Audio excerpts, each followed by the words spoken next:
In the book of Exodus, what you see is that the book is broken up into two major acts, two big scenes, if you will.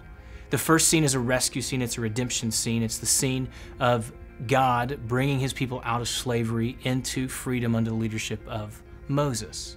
And then you get to chapter 19, and chapter 19 is a break between the two scenes in the book. The people are gathered at Mount Sinai. And God says to Moses, I want to make a covenant with the people. I want them to be my treasured possession, a kingdom of priests and a holy nation. And that's what the people want as well.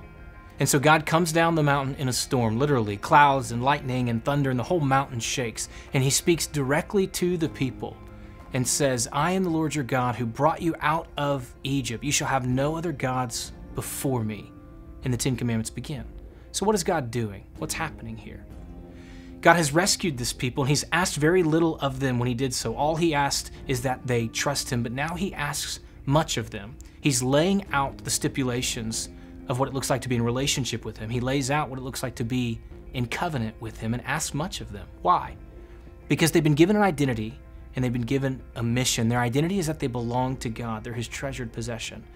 And their mission is that they're a kingdom of priests. And the way that they demonstrate that identity and live on that mission is by looking like God and obeying God, keeping his commandments.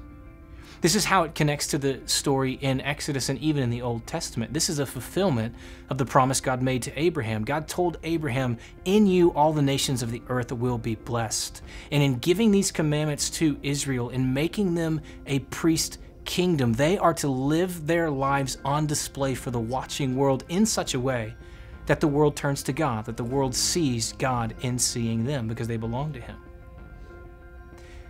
Now, how does this relate to us? The Ten Commandments are not just describing what it looks like for Israel to be the people of God. The Ten Commandments are describing what it looks like for Israel to be people. And by people, we mean people the way that God always intended them. The person that is undivided in love and loyalty to God and undivided in love and consideration for others is truly human.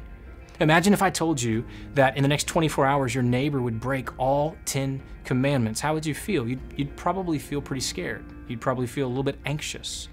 But if I told you that there was a city where everyone in that city always kept all 10 commandments all the time, you'd want to live there. Why? Because the 10 commandments are not just a list of things that are forbidden, but it paints a picture of what it looks like to truly live, to truly be a human. Unfortunately, Israel's story is much a story of their failure to live out their identity and their mission. The good news is that Jesus comes and he keeps all the commandments and he embodies this life of a true human being and does so in the same pattern as the Old Testament. In the first scene, Jesus does all the work. It's a rescue scene. It's a redemption scene. And then he asks much of us. The Spirit comes at Pentecost in a storm again, in a rushing wind. And God does not write his law on stone tablets. He writes his law on our hearts, gives us an identity and gives us a mission so that we might live out for a watching world. So while we as Christians relate differently to the Ten Commandments because of Jesus, they still today shape and form and influence how we both look and belong to God and how we live out on mission for God.